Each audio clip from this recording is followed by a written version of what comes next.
We are Ole Miss Rebels. As Mississippi's flagship university, we dig deeper, see farther, work harder. We pioneered human organ transplants. We helped prove Einstein's theory of gravitational waves. We are conducting life-changing research that solves the problems of today. We are Ole Miss, transforming lives and the world. Welcome to the POMcast with Stephen Willis. Now we're going to do things a little different.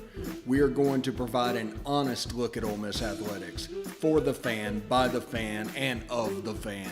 That is what we do. Hell be to me. I'm just kidding. Tune in for some Ole Miss sports news. We're going to give it to you straight. Yeah, right now. The POMcast starts now. It happens now. Holy cow. Listen to me. It's starting. Well, it's going to start right about now. Good morning, good morning, good morning. Happy Memorial Day to everyone. I hope you are having a good day today. It's a beautiful day in the palatial Central Florida studios. I am your host, Stephen Willis, here to take you on this magical mystery tour that we call Ole Miss Sports. And I'm looking forward today because Ole Miss is confirmed to host a regional. We will find out at shortly after this show who the other four teams are. And we're going to basically, I'll go ahead and tell you. We're going to do a reaction show based on the selection shows. So we're going to talk about all four teams. I'm building profiles of each of them. It's going to look a little different. It's going to be pretty cool. But that is the big surprise I was hinting at yesterday. And it should be pretty good. Me and Chris Muller are going to be here, and we're going to go over the four teams that are in the Oxford Regional. I've seen different rumors back and forth, but it's looking like it might be USM, which should be fun for a regional. Fairfield, potentially, who is number 2 or 3 in the RPI. And Presbyterian is a projection I saw recently. So that is something to pay attention to, and I'm just really looking forward to the finality of this and getting on with the regional and starting to actually be able to prepare. So I'm pretty excited.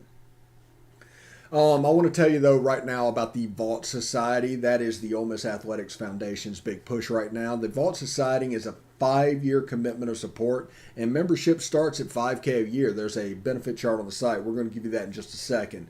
But I want to tell you that all gifts between to Ole Miss between now and June 30th will receive triple points. Red points are non-deductible and go towards priority seating. Blue points are 90% tax deductible and go towards parking and non-home ticketed games. Postseason, bowl games, neutral site. There's a pretty big one on Labor Day that fits that bill, and I believe the regional also fits that bill that we're about to go into. So depending on the sports, I mean, hey, it's right there. But it's a way you can do that. If you have any questions about it, you can go to the website at give2athletics.com. Again, that is give2athletics.com. If you're watching this, you know where to watch this. But if you're not watching this, if you're on the pod, you can catch us on Twitter at the Stephen Willis and at the Rebel Walk. Facebook, facebook.com/POMcast and the Rebel Walk. We are on YouTube at Positively Ole Miss. Hit the bell, subscribe, please. You'll know from that not just what we're streaming, but what we're streaming. So that's beneficial to you even if you watch on one of the other platforms. So it keeps you involved. You can also follow on the facebook.com/POMcast page to be notified whenever we're going live. Because I know we go live quite a bit. I understand that. We're also on Twitch at Positively Ole Miss, all one word. Thank you very much for that. If you're a podcast listener, you're into the audio, you can catch us on Google Podcast, Apple Podcast, Stitcher, SoundCloud, Spotify, iHeartRadio, TuneIn Radio, and Pandora. Podcast is doing really well. I mean, we are close to doubling the all-time record for a month on the podcast. Close to doubling. Depends on what we do today. We might not get there, and that is fine, but we are looking at like 80 to 90% either way. It's fantastic. And I'm just thankful that everybody is listening to this and taking all the stuff we're doing. We're trying to make following Ole Miss enjoyable. That is the whole point of this exercise. If it's not enjoyable, leave. Find some place that it is enjoyable, and you can find your match for what they're talking about. And that's what we are doing. We found a little niche that free content, enjoyable coverage. We're trying to do this as big time as we can, but it's important that you enjoy what you follow sports for. I mean, you don't want to be miserable following sports if you're going through your life and trying to find an escape. It's not going to be fun. We're trying to make this fun. We're trying to go through it. And once football season gets here, we're going to talk uniforms. We're going to talk about a lot of the stuff that Ole Miss coverage has been lacking over the last few years, for lack of a better word. And it's not because they're bad or anything, any type of ulterior motive. It's because they don't have the time. I do. And since I have the time, I'm going to take advantage of that. I'm going to try to do more than they can do. I'm going to try to flood the zone. And in doing that, I'm going to provide a heavy-duty content explosion for you, the fan, that you can enjoy. It's enjoyable video. And hopefully, I'm hoping the people that are seeing this are going to up their game as well. That's the benefit of all of this, and that's kind of where my mind's at the moment. But we're having a good time, and we're doing all this. But lead story today is Ole Miss hosting a regional. The Oxford Regional is confirmed. We do not know the other three teams yet. We will in a little bit. Like I said, we're going to have a selection show reaction later on this afternoon, probably in the evening. You can tune into that and see all the four. I've got some building graphics wise to do for the profiles for each team. It's going to have a unique look. It's going to I'll show you what it's going to look like. But yeah, that is kind of, that is kind of the look that we're going to have for the selection show and all the baseball shows through the regional that we do. So it's going to be a really fun thing. We're trying to build. We're trying to add a little bit of specialness to it. So, bear with us if it's a little bit cheesy, so what? But we're going to have fun. We're going to make this enjoyable, and we're going to try to get it going. Okay. So, Ole Miss hosts a regional against unknown teams. And this is exciting for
them straight up, they will beat you because they are relentless.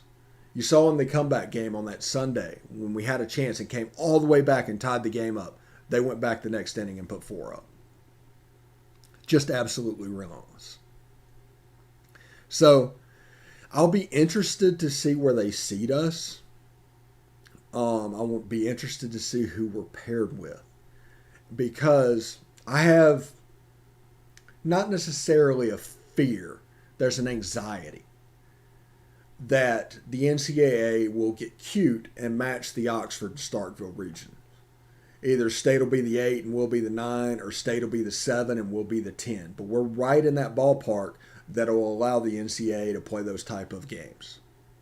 And they absolutely will. If you have any questions about that, look at the top 5 attended games this season. Us going to Starkville is guaranteeing three games with 15,000 fans going to the NCAA when they couldn't have the NCAA tournament last year, and they're hurting for money.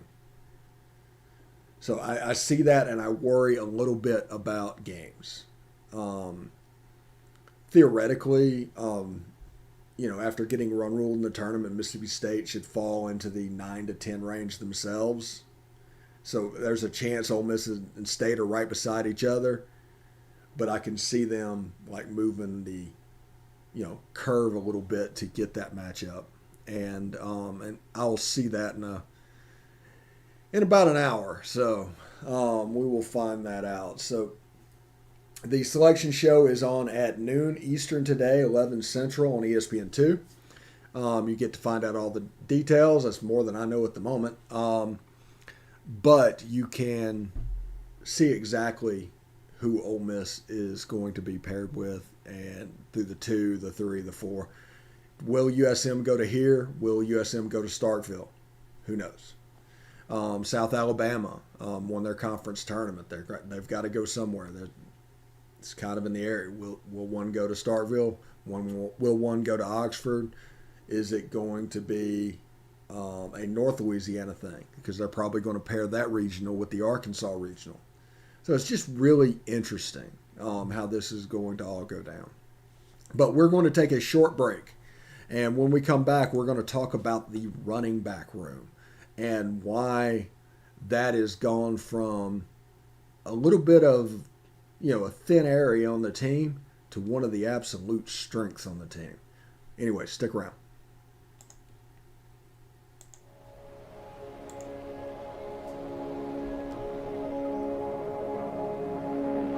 Only 10% of us get enough daily exercise.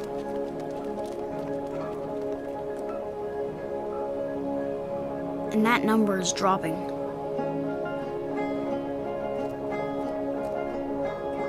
Nearly 30% of us are overweight or obese.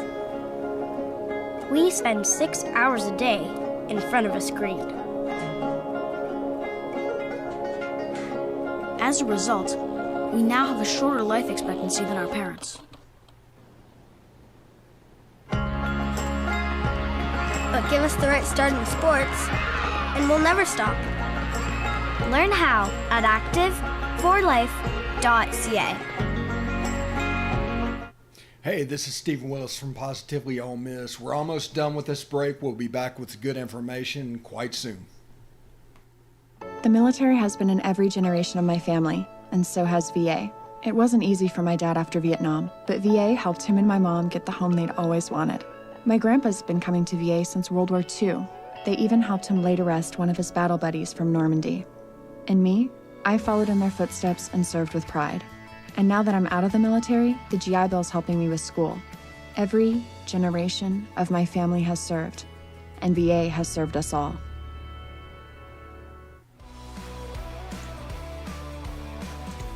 All right, welcome back. I am the host, Stephen Willis, on this magical mystery tour that we call Ole Miss Sports. Thank you very much for joining us. We're going to talk in a little bit about the running back room, but first I want to tell you about the Rebel Walk. Evelyn and her team do a fantastic job. They provide a subscriber-level experience for no money. Doesn't cost you anything but time. But to be honest, time is the real thing that we're spending. It is our most valuable commodity, and it is well worth it. They do a great job. Chris Muller has done a fantastic job over the last couple of weeks, being essentially the voice of college baseball for Ole Miss. He does shows here all the time, previews and reaction, and we'll keep that going through the regionals. So if you're interested in Ole Miss baseball, that's a good avenue to get great information over at Positively Ole Miss. They're all our channels and on the Rebel Walk channels as well. So go to therebelwalk.com. Again, that is therebelwalk.com for more information. Now, I'm really excited about the running back room.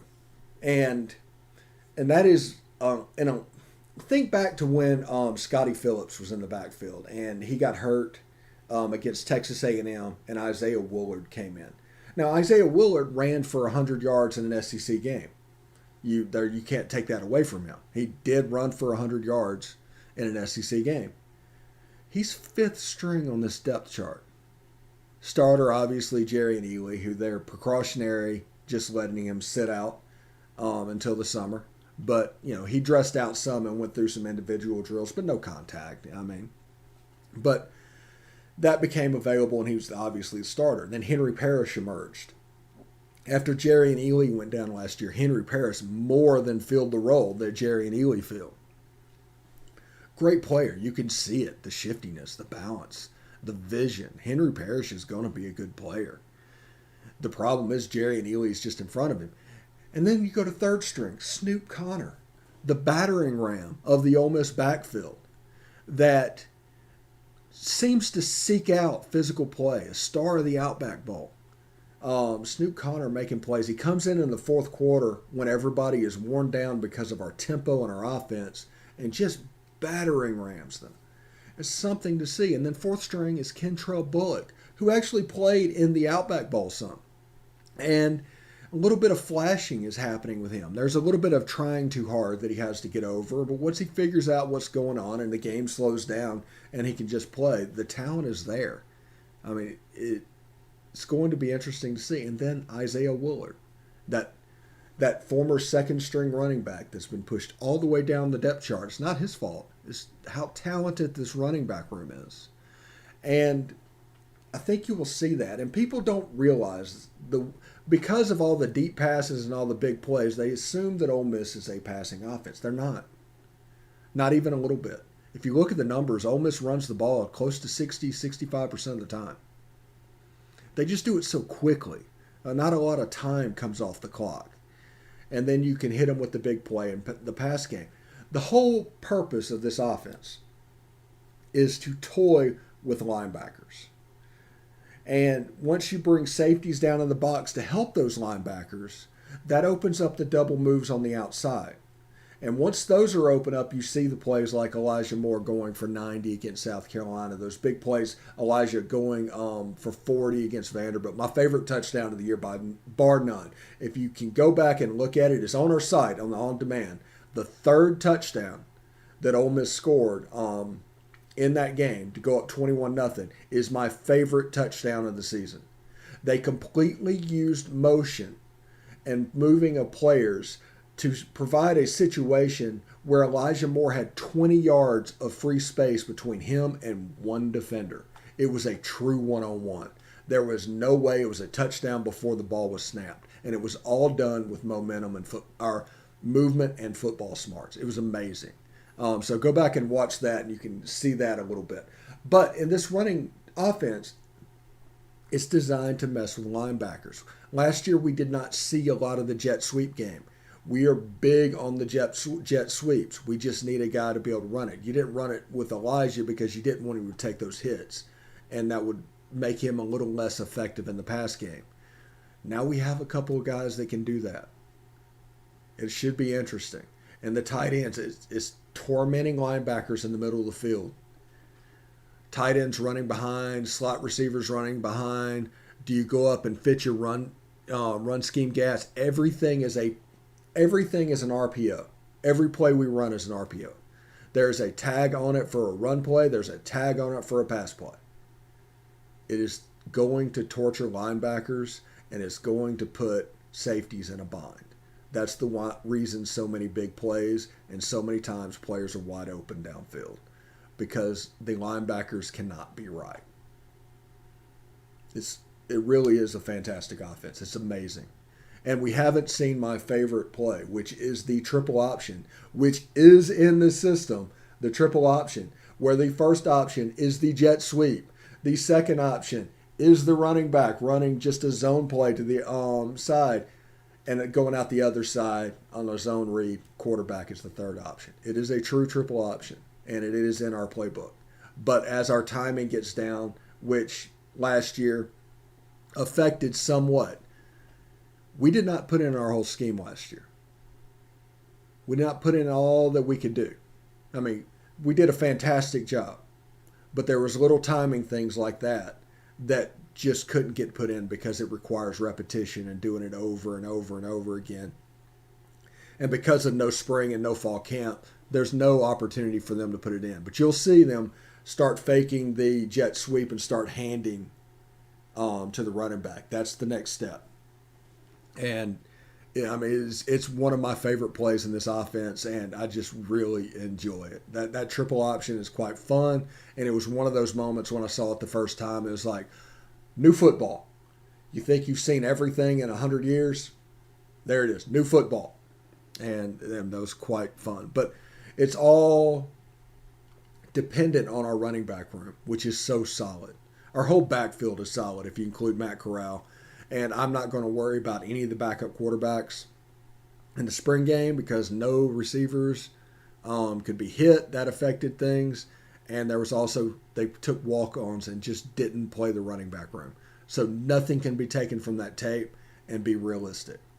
You can't move forward as like, this is what they'll do by looking at the spring game tape. It was a brilliant move by Lane Kiffin.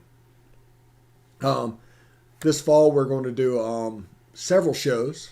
Pretty shortly, we're going to have a recruiting show for you guys. We're going to, during the season, have a Monday morning quarterback show. So let you be surprised with who. And we're going to probably do 2 or 3 shows a week about football and covering different aspects of what you need to know. We're toying with the ideas of other shows and kind of going to be pretty cool. It really is. But football season looks like it's going to be a busy time for me, no doubt.